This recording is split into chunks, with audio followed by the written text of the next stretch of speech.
তামিরুল মিল্লাত কামিল মাদ্রাসার গাজীপুর শাখার মাঠে চলছে টঙ্গী পূর্ব পশ্চিম জামায়াতের কর্মী সম্মেলন। প্রধান অতিথি হিসেবে সেখানে বক্তব্য রাখছেন দলটির সেক্রেটারি জেনারেল মিয়া গোলাম পারওয়ার। আমরা সরাসরি চলে যাচ্ছি সেখানে। শাসন এই 1 মাস 1.5 মাস শেষ হয়ে পারে নাই, একের পর এক সরকারের পদক্ষেপগুলো আমাদেরকে সেই দলীয় কর্তৃত্ববাদী ফ্যাসিবাদী শাসনের দিকেই যে এই সরকার ধাবিত হচ্ছে সেটা পরিষ্কার করে দিচ্ছে। এসেই ওনারা সিটি কর্পোরেশনগুলোতে প্রশাসক নিয়োগ দিয়ে দিলেন, দেখলেন না? জেলা পরিষদে প্রশাসক, আজব ব্যাপার। পরিষ্কার বাংলাদেশের সংবিধানে বলা আছে স্থানীয় সরকারের প্রত্যেকটি স্তরে নির্বাচিত জনপ্রতিনিধিরাই দায়িত্ব পালন করবে। ঠিক আছে, আপনারা সংখ্যাগরিষ্ঠতা অর্জন করেছেন, ভোটে গিয়েছেন,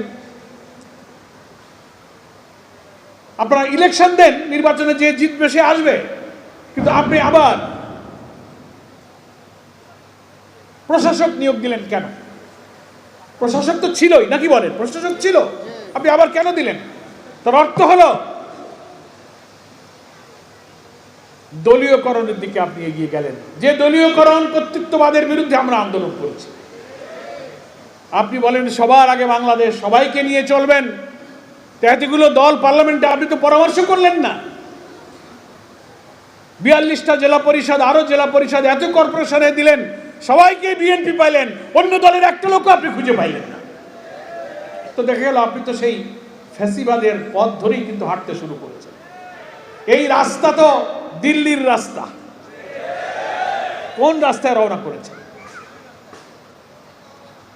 সংগ্রামী ডেলিগেট ভাইয়েরা, কর্মী ভাই ও বোনেরা, ওনারা সংসদে এসে আবার এটা তো প্রশাসনিক রাজনৈতিক ক্ষমতার কর্তৃত্ব শুরু করলেন। আমাদের ফ্যাসিবাদ বিরোধী আন্দোলন, বিদ্যমান রাষ্ট্র অবস্থার সংস্কার করে একটা নতুন রাষ্ট্র কাঠামো এমনভাবে নির্মাণ করার জন্য জাতীয় ঐক্যমত্য কমিশন হলো, ন্যাশনাল কনসেনসাস কমিশন হলো।